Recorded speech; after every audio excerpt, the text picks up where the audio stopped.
तो cos theta equal to 0 ये ऐसा है अगर इक्वेशन, तो फिर क्या होगा इसका सोल्यूशन? तो हम अगर cos का ग्राफ बनाने जाएंगे तो cos का ग्राफ ऐसा होता है। नाउ cos के ग्राफ में हम लोग देखेंगे कि जो π/2, 3π/2, 5π/2 इस तरह का वैल्यूज है, इस पे cos का वैल्यू 0 होता है, बिकॉज सबसे पहले हम लोग को मालूम है cos 90 degree 0, 90 degree π/2, so cos π/2 is 0, and then other odd multiples of π/2, 1 into π/2, 3 into π/2, 5 into π/2 and so on। तो जो भी odd multiples of π/2, odd multiples of 90 degree होगा उसमें cos का वैल्यू 0 होगा। That means we can say that इसका जो general solution है that is odd multiple of π/2। Now any odd number is represented as 2n plus 1, because यहाँ पे अगर n का वैल्यू सपोज अगर 0 पुट करते हैं तो फिर हमको मिल जाएगा π/2, n का वैल्यू अगर 1 पुट करते हैं तो 2 into 1, 2 plus 1 3, 3π/2, n का वैल्यू 2 पुट करते हैं तो मिल जाएगा 5π/2। So the general expression for an odd number is 2n plus 1।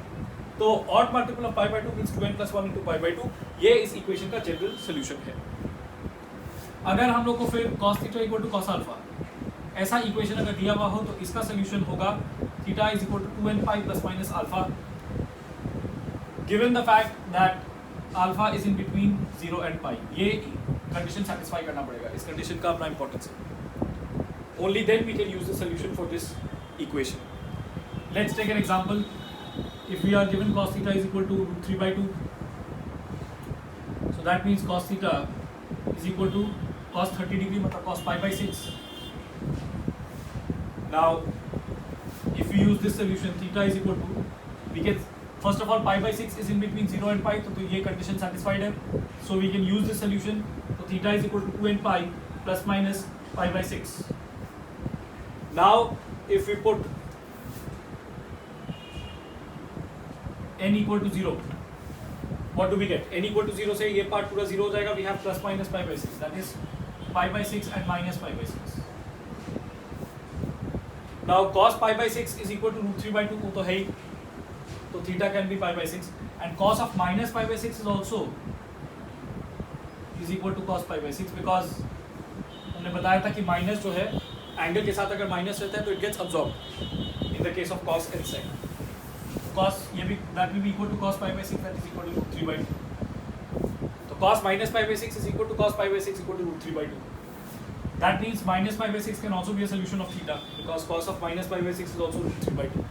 तो ये सही हो गया, वेरीफाई हो गया। n equal to 1 अगर पुट करेंगे हम लोग को मिलेगा 2π plus minus π/6, 2π plus minus π/6, 2π plus π/6 अगर करेंगे तो वो हो जाएगा 13π/6, 2π minus π/6 अगर करेंगे तो हो जाएगा 11π/6।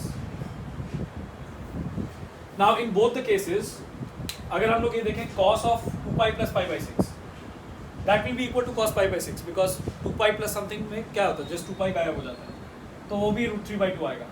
cos of 2π minus π/6 वो भी √3/2 आएगा, because cos of 2π minus theta का मतलब है cos 360 minus theta। 360 minus theta falls in the fourth quadrant where cos is positive, तो उसका आंसर भी प्लस √3/2 आएगा। तो cos of 2π minus π/6 is also √3/2, तो this is also a solution. तो इस तरह से हमको यहाँ पे भी जो सॉल्यूशंस मिल रहा है हम देख रहे हैं कि वो सही है। इसके बाद इसी तरीके से हम लोग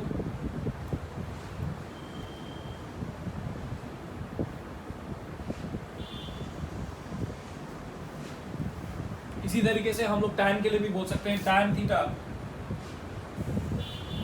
इक्वल टू 0 अगर होगा। Now tan theta is equal to sin theta by cos theta. So जिस पॉइंट्स पे sin थीटा 0 होगा ऑब्वियसली उस पॉइंट्स पे tan थीटा भी 0 हो जाएगा, and we know that sin theta is 0 when theta is equal to n pi, तो tan theta will also be 0 when theta is equal to n pi. तो ये इसका सॉल्यूशन है। Now if we have tan theta equal to tan alpha,